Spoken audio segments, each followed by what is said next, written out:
नमस्कार दोस्तों, स्वागत है आपका स्टडी फॉर सक्सेस में। आज हम यहाँ पे अपनी सीरीज को आगे करते हुए आंसर एंड डेटा के इंपॉर्टेंट क्वेश्चन देखने वाले हैं जो भी यूपीपीएससी में पुराने क्वेश्चन आए हैं। और ये मेरी महत्वपूर्ण सीरीज होने वाली है आपकी। आप ये ना सोचेंगे ये टफ क्वेश्चन है या पुराने क्वेश्चन है, कैसे क्वेश्चन है, क्योंकि यही क्वेश्चन आपको क्या है पेपर में रिपीट होने के लिए मिलेंगे। और जो मैं सीरीज चला रहा हूँ एग्जैक्ट मैं मानता हूँ कि देखना आपको इसी सीरीज से सारे के सारे हिस्ट्री के क्वेश्चन आपको मिल जाएंगे। तो इसलिए इस सीरीज को आप सीरियसली लें और ये बेहद ही महत्वपूर्ण सीरीज होने वाली है आपके। चलो हम स्टार्ट करते हैं। इसमें पहला क्वेश्चन आपके पास है कि निम्नलिखित में से कौन सा हड़प्पाकालीन स्थल हरियाणा में स्थित है। तो ऑप्शन आपके पास धौलावीरा, राखीगढ़ी, आलमगीरपुर, रोपड़। जो इसका राइट आंसर है आपका ये आपके पास राखीगढ़ी। ठीक है, तो राखीगढ़ी आपका कहाँ है, हरियाणा में। अभी ये न्यूज़ में भी है क्योंकि राखीगढ़ी का भी उद्घाटन किया गया है। इसमें 5000 क्या है पुरानी कुछ भी अवशेष भी यहाँ से मिलना स्टार्ट हुए हैं। नेक्स्ट आप देख सकते हैं यहाँ पे कि धौलावीरा आपका कहाँ है, गुजरात में है। और ये किस नदी के किनारे पर है, ये भोगा नदी के क्या है किनारे हैं। और आलमगीरपुर ये आपका कहाँ है, यूपी में है। और ये किस नदी के किनारे पर है, ये आपका हिंडन नदी के किनारे पे है। रोपड़ आपको पता है आपका कहाँ है, पंजाब में स्थित है। अगर आपसे ये पूछेंगे कि हड़प्पा सभ्यता के नॉर्थ साइड, ठीक है, सबसे नॉर्थ साइड कौन सी है, तो वो आपकी कौन सी है, मांडा है। ठीक है, और सबसे साउथ में बोलेंगे तो सबसे साउथ में आती है आपकी दायमाबाद। और सबसे जो ईस्ट में आपकी कौन सी आती है, वो आती है आपकी आलमगीरपुर जो आपका यूपी में है। और सबसे वेस्ट में अगर आपकी जो साइड आती है वो आपकी आती है सुतका गैंडोर आपकी कहाँ है, अफगानिस्तान में स्थित है। देखो नेक्स्ट क्वेश्चन हम यहाँ पे देखते हैं कि हड़प्पाकालीन स्थल दायमाबाद किस राज्य में स्थित है, या किस राज्य नहीं होना चाहिए पे, किस जिले, ठीक है, किस राज्य में स्थित है। तो आपके ऑप्शन है महाराष्ट्र, गुजरात, आंध्र प्रदेश, उत्तर प्रदेश। तो जो राइट आंसर है तो ये महाराष्ट्र राज्य में क्या है आपकी दायमाबाद स्थित है। ठीक है, तो अभी हमने ये बोल दिया ये आपकी साउथ की सबसे साउथेस्ट साइड भी है। और इसके बाद नेक्स्ट क्वेश्चन हम यहाँ पे चलते हैं। ग्रीवज्र एक समय में किस महाजनपद की राजधानी थी। तो ग्रीवज्र किस महाजनपद की राजधानी थी। तो आपके ऑप्शन यहाँ पे कौशल, मगध, अवंती, गांधार। तो आपको पता है कि एक राजधानी हुआ करती थी राजगृह, या आपकी होती थी बाद में पाटलिपुत्र। तो राजगृह जो पाटलिपुत्र हैं ये चारों ओर से पर्वत से क्या हैं, घिरे हुए हैं, इसलिए इनको क्या बोला जाता था, उसमें ग्रीवज्र कहा जाता था। तो राजगृह और पाटलिपुत्र आपकी किसकी राजधानी है, मगध की राजधानी है। तो ग्रीवज्र आपका मगध की क्या हुआ करती थी, राजधानी हुआ करती थी। नेक्स्ट क्वेश्चन आप देख सकते हैं निम्नलिखित में से कौन सा स्थान महात्मा या गौतम बुद्ध से संबंधित नहीं है। तो आपको पता है सारनाथ में उन्होंने उपदेश दिए थे। ठीक है, कुशीनगर भी महात्मा बुद्ध से जहाँ उन्होंने अपने प्राण त्यागे थे। बोध गया भी जहाँ उन्होंने ज्ञान की प्राप्ति की थी। पावापुरी आपका क्या है, जैन धर्म से संबंधित है, जहाँ पे महावीर जैन ने अपने क्या कहते हैं प्राणों को त्यागा था। नेक्स्ट क्वेश्चन आप यहाँ पे देख सकते हैं कि निम्नलिखित में से कौन से संत ने शुद्ध अद्वैतवाद के प्रचारक थे। वल्लभाचार्य, चैतन्य, कबीर, नानक। जो इसका राइट आंसर आपके पास वो हो गया आपके पास वल्लभाचार्य। ठीक है, तो वल्लभाचार्य आपके शुद्ध अद्वैतवाद के समर्थक थे। और सिर्फ हम अद्वैतवाद की बात करेंगे तो अद्वैतवाद से संबंधित कौन थे, आपके शंकराचार्य जी थे। बस आपको इतना ही याद रखना, फिलहाल के याद रखना है। नेक्स्ट क्वेश्चन हम यहाँ देखते हैं पाटलिपुत्र को तक्षशिला से जोड़ने वाले मार्ग किसकी देन है। तुर्क, शक, मौर्य, कुषाण। अब आप यहाँ पे ध्यान देंगे पाटलिपुत्र कहाँ है, यहाँ पे आपका बिहार में है। और तक्षशिला आपका कहाँ है, यहाँ पे पाकिस्तान में है। तो जो यहाँ बीच से जो रास्ता गुजरता था, तो आपको पता है कि पाटलिपुत्र भी क्या होता था, मौर्यों के अधीन आता था। और तक्षशिला भी आपके क्या आता था, मौर्य के अधीन आता था। तो मौर्यों ने इस रूट को क्या है बनाया था, इसलिए जो इसका राइट आंसर हो जाएगा मौर्य हो जाएगा। कुषाण क्यों इंपॉर्टेंट है, क्योंकि कुषाणों ने क्या बनाया था, एक सिल्क रूट बनाया था या एक सिल्क रास्ता बनाया था, जो किसकी देन है, वो कुषाणों की देन है। और मौर्यों ने किसको बनाया था, पाटलिपुत्र को तक्षशिला से जोड़ने वाला मार्ग बनाया था। नेक्स्ट क्वेश्चन हम यहाँ पे देखते हैं, ये बेहद ही इंपॉर्टेंट क्वेश्चन होने वाला है। झेलम नदी का मूल नाम क्या था। तो झेलम नदी का जो मूल नाम था वो आपका क्या था, बितिस्ता था। अगर हम यहाँ पे अन्य नदियों के नाम देखें, अस्किन देखो, अस्किन किसका नाम था, अस्किन किस नदी का नाम था, चिनाब नदी का नाम को क्या बोलते थे, अस्किन भी बोलते थे। सरस्वती का जो मूल नाम था पहले उसको घग्गर भी बोला जाता था। बिपाशा किसका नाम था, बिपाशा को हम क्या बोलते थे, जो ब्यास नदी है आजकल वर्तमान में, इसका पुराना नाम आपका क्या होता था, बिपाशा हुआ करता था। नेक्स्ट क्वेश्चन देखते हैं यहाँ पे, शत्रुदी किस नदी का प्राचीन नाम है। तो शत्रुदी किस नदी का प्राचीन नाम हुआ करता था, सतलज नदी का प्राचीन नाम आपका शत्रुदी हुआ करता था। घग्गर हमने देख ही लिया सरस्वती का। सिंधु को सिंधु ही कहा जाता था। रावी का नाम आपको पता होगा, इसको हम क्या बोलते थे, पौरुषणी नदी भी कहा जाता था। नेक्स्ट क्वेश्चन देखते हैं यहाँ पे, मौर्य काल में कौन से प्रकार की भूमि राज्य के आय की प्रमुख स्रोत होती थी। तो मौर्य काल में भूमि को क्या बोला जाता था, सीता कहा जाता था। ठीक है, तो सीता ही भूमि राजस्व का एक बड़ा क्या होती थी, साधन होती थी। जैसे ये क्वेश्चन है इसको आप छोड़ भी सकते हैं, पर अगर आपको अकबर बहुत ही फेमस राज्य है तो खानदेश को दानदेश नाम देना या दानदेश को खानदेश नाम देना, ये काम किसने किया था, अकबर ने किया था। नेक्स्ट क्वेश्चन देख सकते हैं, निम्नलिखित में से कौन सी पुस्तक तमिल व्याकरण से संबंधित है। तो ये बहुत ही ज़्यादा, ये आपको डायरेक्ट पूछा जाता है, तमिल व्याकरण क्या है, तमिल व्याकरण कौन सी पुस्तक है, तोल्कापियम। तोल्कापियम पुस्तक को किसने लिखा, तोल्कापियर ने लिखा था। ठीक है, तोल्कापियर ने तोल्कापियम क्या लिखी थी, पुस्तक लिखी थी। नेक्स्ट क्वेश्चन में यहाँ पे देखते हैं कि चरक निम्न में किस शासक का समकालीन है, अशोक, अजातशत्रु, कनिष्क या यशोवर्मन। तो जो इसका राइट आंसर है कनिष्क। चरक ने एक पुस्तक लिखी थी चरक संहिता, ठीक है। और अशोक कनिष्क के टाइम पे कौन कौन इंपॉर्टेंट वो थे आपके इसके समकालीन थे, कौन कौन थे, एक तो चरक था, दूसरा एक तो पार्श्व था, ठीक है, और एक सबसे इंपॉर्टेंट आप इसका नाम नहीं भूलेंगे कभी, अश्वघोष, ठीक है, अश्वघोष था। और एक और इंपॉर्टेंट है नागार्जुन, ठीक है, नागार्जुन। तो नागार्जुन क्यों इंपॉर्टेंट है, नागार्जुन को भारत का क्या बोला जाता है, आइंस्टीन भी कहा जाता है। नेक्स्ट क्वेश्चन हम यहाँ पे देखते हैं कि देखो, नेक्स्ट क्वेश्चन यहाँ पे देखते हैं इसको, देखो, स्वप्नवास वदतम पुस्तकें रचिता थे। तो आप कभी कभी सोचते हैं कि कौन सी पुस्तक कहाँ से आ गई है, तो ये ही पुस्तकें क्या होती हैं आपके आने वाले एग्जामों में रिपीट होती हैं। तो स्वप्नवास वदतम जो पुस्तक है ये भास कवि की क्या है पुस्तक है, ठीक है। तो भास यहाँ पे जो गुजर प्रतिहार या गैड़वाल वंश हुआ करते थे उनके टाइम पे ये कवि हुआ करते थे। तो स्वप्नवास वदतम पुस्तक किसकी है, आपकी भास की है। कालिदास की पुस्तकें आपको सभी पता होंगी। इनकी एक जो इंपॉर्टेंट पुस्तक है उसको याद रखना आप, मालविका अग्निमित्रम, ठीक है। मालविका अग्निमित्रम किसकी पुस्तक है, ये आपके पुष्यमित्र शुंग के जो पुत्र थे अग्निमित्र, उसकी क्या है हमें कहानी बताता है, ठीक है। अश्वघोष की जो आपकी एक पुस्तक इंपॉर्टेंट याद रखना आप इसे, कौन सी, बुद्ध चरित, ठीक है। तो बुद्ध चरित्र पुत्र चरित्र बुक किसने लिखी है, तो ये आपकी किसने लिखी है, अश्वघोष ने लिखी है। ये क्वेश्चन बड़ा इंपॉर्टेंट है। महाबलीपुरम के जो शिला मंदिर हैं इनको किस राजवंश ने स्थापित किया था, तो इसका जो आंसर हो गया आपका पल्लव वंश हो गया। क्योंकि आपको पता है कि मोदी जी ने शी जिनपिंग के साथ यहाँ पे एक मीटिंग भी की थी, इसलिए ये बहुत ही ज़्यादा न्यूज़ में थे 2 साल पहले। तो पल्लव वंश ने बनाई थी। पल्लव वंश में भी स्पेशल किसने बनाया था, नरसिंह वर्मन ने इनको क्या बनाए थे, महाबलीपुरम के जो शैल मंदिर या शिला मंदिर क्या है इनकी नींव रखी थी। नेक्स्ट क्वेश्चन हम यहाँ पे जाते हैं। देखो ये पुस्तक भी बड़ी इंपॉर्टेंट पुस्तक है। शिल्पाधिकारम महाकाव्य के लेखक कौन थे, तो शिल्पाधिकारम पुस्तक के जो लेखक हैं वो आपके जो इंपॉर्टेंट है एलोंगो अदिगल। एलोंगो अदिगल ने आपकी क्या है शिल्पाधिकारम पुस्तक लिखी।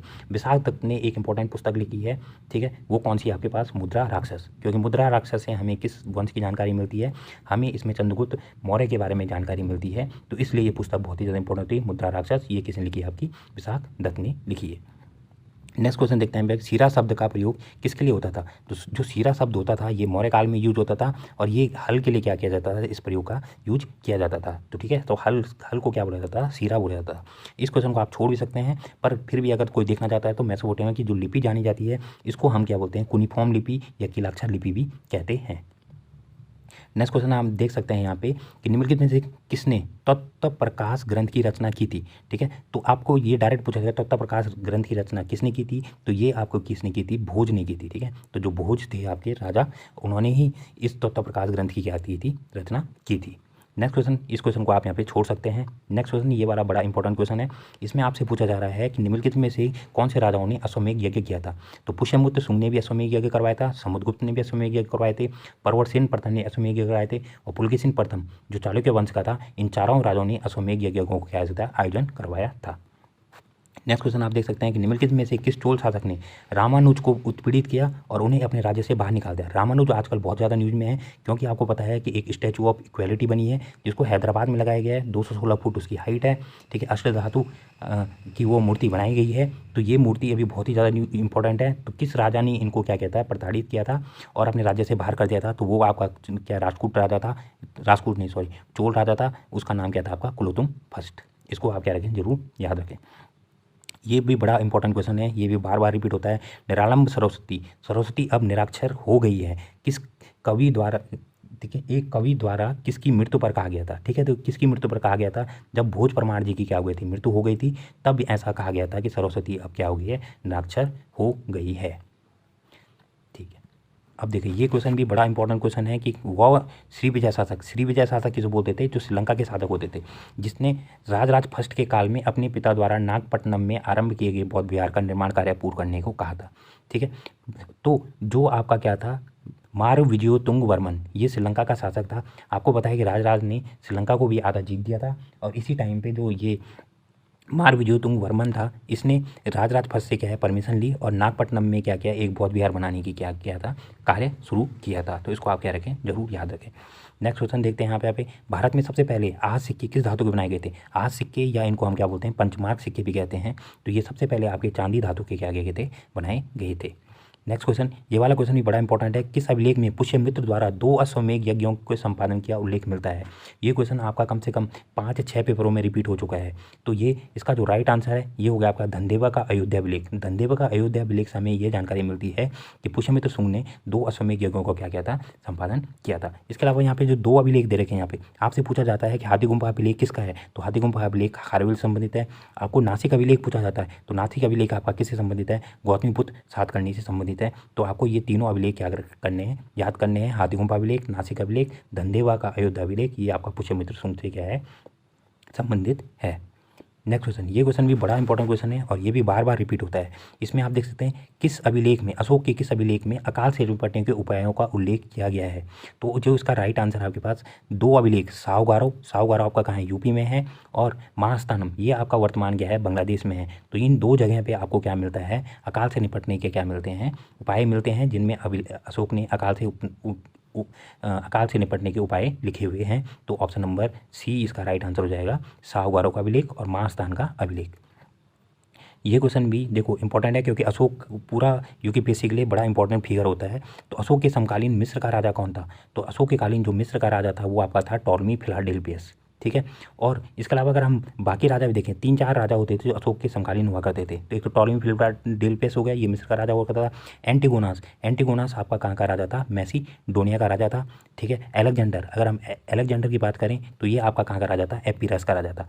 पर आप इन दोनों को नाम तो जरूर याद रखें, एंटिगोनास आपका कहाँ था, मैसिडोनिया का राजा था, और टॉलमी फिलाडेल्फियस आपका किसका राजा था, मिस्र का राजा था। ये क्वेश्चन बार बार रिपीट होने वाला क्वेश्चन है कि राष्ट्रकूट राजा दंतीदुर्ग ने हिरण्य गर्भाधान महादान समारोह का अनुष्ठान कहाँ किया था। यह हिरण्य गर्भ एक यज्ञ करवाया था, वो कहाँ पे करवाया था, तो उसने ये करवाया था आपका उज्जैन। तो ये क्वेश्चन कब बनता है, क्योंकि आपने सुना होगा एक त्रिपक्षीय वॉर हुई थी। त्रिपक्षीय वॉर किन किन के बीच में हुई थी, ये क्वेश्चन आपसे पूछा जाता है। तो साउथ में कौन बैठे थे, राजपूत, और यहाँ पे नॉर्थ में कौन बैठे थे, ठीक है, गुज्जर प्रतिहार बैठे हुए थे, और ईस्ट में आपके कौन बैठे थे, पाल बैठे थे। तो उनके बीच में उज्जैन को जीतने के लिए, ये कन्नौज और उज्जैन को जीतने के लिए क्या चलता था, युद्ध चलता रहता था। तो इसलिए जब दंतीदुर्ग ने इन दोनों राजाओं को हरा दिया था, तो इसने फिर उज्जैन में क्या किया, एक हिरण्य गर्भ महादान यज्ञ का क्या किया था, आयोजन किया था, ठीक है। नेक्स्ट क्वेश्चन आप यहाँ पे देख सकते हैं कि निम्नलिखित में मौर्य प्रशासन में सन्निधाता किस विभाग के प्रभारी को कहा जाता था। तो यहाँ पे देखो 2 टर्म है, सन्निधाता मतलब पैसा मतलब यहाँ पे हो गया कोषागार। तो कोषागार के जो विभाग का प्रभारी होता था उसको सन्निधाता बोला जाता था। यहीं पे एक टर्म थोड़ा कंफ्यूज करता है, तो राजस्व का अधिकारी होता था, जो राजस्व को वसूल करता था, तो वसूल करने वाले को हम क्या बोलेंगे, हरना या हरता, ठीक है। तो इसको हम बोलते थे समाहर्ता, जो सम को क्या कर रहा है, हर रहा है, उस अधिकारी को हम क्या बोलते हैं, समाहर्ता। तो वसूलने वाले को हम बोलते थे हरता, और जो उसका मालिक है ट्रेजरी का या कोषागार का मालिक है उसको हम क्या बोलते थे, सन्निधाता कहते थे। इन दोनों में बड़ा कंफ्यूज रहता है, इसलिए इस कंफ्यूजन को आप क्या करते हैं, दूर करते। यहाँ पे एक इंपॉर्टेंट ये क्वेश्चन देखें आप, नेक्स्ट क्वेश्चन, निम्नलिखित में से कौन सा एक कवि, एक संगीतज्ञ था जो कविराज या कवियों का शासक के उपनाम से जाना जाता था, ठीक है। तो कवियों और ये कौन था आपका, समुद्रगुप्त। समुद्रगुप्त की एक उपाधि क्या है, कब कविराज भी है। ये हमें कहाँ से पता चलती है, जो समुद्रगुप्त का एक अभिलेख है प्रयाग प्रशस्ति, जिसको किसने लिखा है, हरिसेन ने लिखा है।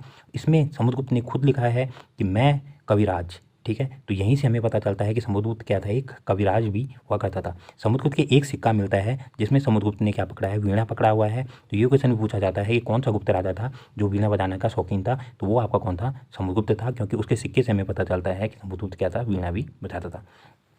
ये उपाधियाँ थोड़ा आपके लिए बहुत इंपॉर्टेंट है। चंद्रगुप्त विक्रमादित्य किस राजा की उपाधि है, तो चंद्रगुप्त जो सेकंड हुआ करता था राजा, उसकी उपाधि को हम क्या बोलते हैं, चंद्रगुप्त विक्रमादित्य बोलते हैं, ठीक है। और चंद्रगुप्त विक्रमादित्य की कुछ उपाधियाँ सबसे इंपॉर्टेंट है, क्योंकि ये देव की उपाधियाँ लगाना ज़्यादा पसंद करता था। देवश्री, देव, ठीक है, देवेंद्र, इस तरह की उपाधियाँ आपकी सारी किसकी होती थी, ये आपकी सारी चंद्रगुप्त विक्रमादित्य की होती थी। समुद्रगुप्त की उपाधियों में एक तो कविराज हो गई, दूसरी जो उसकी सबसे इंपॉर्टेंट उपाधि है इसकी होती थी आपकी पराक्रमांक, ठीक है। पराक्रमांक उपाधि समुद्रगुप्त की बहुत ही इंपॉर्टेंट है, ये हमेशा मैच द फॉलोइंग में आती हैं उपाधियाँ।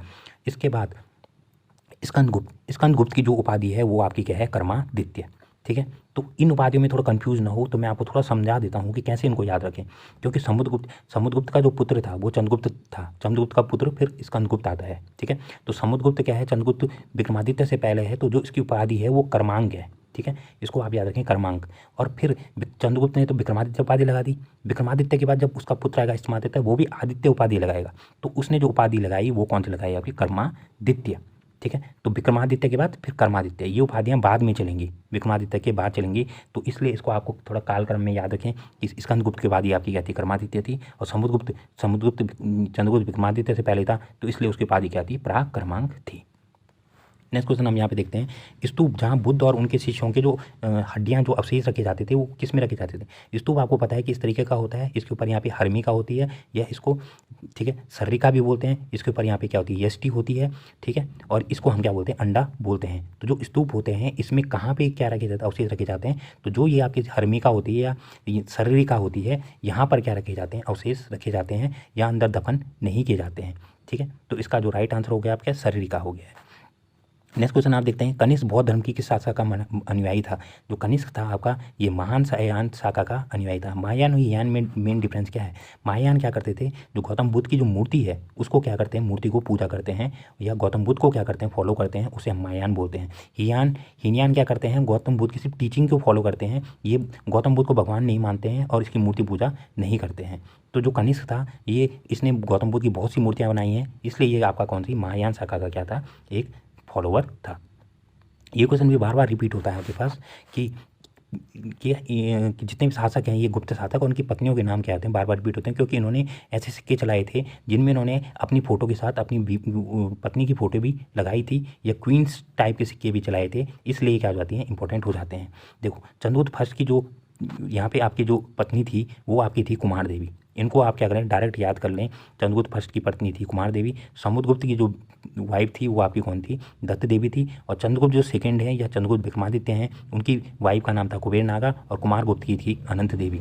ये आपसे डायरेक्ट पूछे जाते हैं क्वेश्चन। चंद्रगुप्त प्रथम, कुमार देवी, समुद्रगुप्त, दत्त देवी, चंद्रगुप्त द्वितीय, कुबेर नागा, कुमार गुप्त, अनंत देवी। ये क्वेश्चन कम से कम 10 या 15 बार क्या है, विभिन्न एग्जामों में रिपीट हो चुका है। नेक्स्ट क्वेश्चन आप देखते हैं यहाँ पे हम कि निम्नलिखित में से कौन सी प्रेम गाथा, श्रीहर्ष एक हिस्ट्री में बहुत ही फेमस क्या हैं, कवि हुए हैं, और इन्होंने एक पुस्तक लिखी है आपकी नैषध चरित। आपसे डायरेक्ट पूछा जा सकता है कि नैषध चरित किसने लिखी है, तो नैषध चरित आपकी श्रीहर्ष ने लिखी है। इसमें ये पूछा जा रहा है कि श्रीहर्ष ने जो नैषध चरित लिखी है उसमें किसका वर्णन है, तो इसमें आपका नल और दमयंती की कहानी लिखी हुई है। जैसे आपसे अभियान शाकुंतलम पूछा जाता है उसमें किसकी कहानी है, तो उसमें आपकी दुष्यंत और शकुंतला की क्या है, कहानी लिखी हुई है। वैसे आपसे पूछा जाता है कि जो एक आपके पास पुस्तक है कुमार संभवन, कुमार संभवन आपको पता है किसकी पुस्तक है, कुमार संभवन आपकी कालिदास की पुस्तक है, ठीक है। तो इसमें किसकी बारे में जानकारी मिलती है, इसमें शिव और पार्वती के विवाह के बारे में क्या मिलती है, हमें जानकारी मिलती है। तो वैसे ही इस टाइप के क्वेश्चन भी आपसे पूछे जा सकते हैं कि श्रीहर्ष ने जो नैषध चरित लिखी है उसमें हमें नल दमयंती के बारे में जानकारी मिलती है, ठीक है। ये वाला क्वेश्चन देखिए, ये बढ़िया ही क्वेश्चन है, और ये इसी तरीके से कभी कभी क्या होता है, क्वेश्चन का आंसर भी वही है, बट आपको क्या है कि क्वेश्चन इस तरीके से फ्रेम किया जाता है कि वो टफ लगता है। देखो निम्नलिखित से आपको यहाँ पे असत्य पूछ रखा है, असत्य। तो पहला ऑप्शन लिखा है यहाँ पे ऐत्रेय ब्राह्मण ऋग्वेद संबंधित है। ये सही बात है कि ऋग्वेद के 2 ब्राह्मण हैं, एक ऐत्रेय है, एक कौशिकी है। कौशिकी ब्राह्मण भी ऋग्वेद संबंधित है, सही बात है। दोनों ऐत्रेय और कौशिकी ब्राह्मण ऋग्वेद संबंधित है। तो जो ऋग्वेद है, ऋग्वेद के 2 ब्राह्मण हो गए, ऐत्रेय और कौशिकी। तो इसका जो राइट आंसर हो जाएगा ये हो जाएगा ऑप्शन नंबर डी, कि इनमें से कोई भी सही नहीं है, जबकि तीनों की तीनों क्या है, सही हैं। तो हमें यहाँ पे असत्य कथन चुनना है, तो ऑप्शन नंबर डी इसका क्या हो जाएगा, राइट आंसर हो जाएगा। नेक्स्ट क्वेश्चन देखिए यहाँ पे कि नचिकेता की कहानी आपका किस में है, नचिकेता यम संवाद आपका कठोपनिषद में है। नेक्स्ट क्वेश्चन आप यहाँ पे देख सकते हैं कि जमुरीन कहाँ का राजा था, जमुरीन आपका क्या था, कालीकट का राजा था, ठीक है। इसने क्या किया था, वास्को ड गामा का क्या किया था, स्वागत किया था। 196 क्वेश्चन देख सकते हैं यहाँ पे कि यहाँ पे विभिन्न आपको क्या यज्ञ दिए गए हैं। ये आपके यज्ञ उत्तरवादी काल में किए जाते थे, और इन यज्ञों के बाद क्या होते थे, जो राजा होते थे उनको उपाधियाँ दी जाती थी।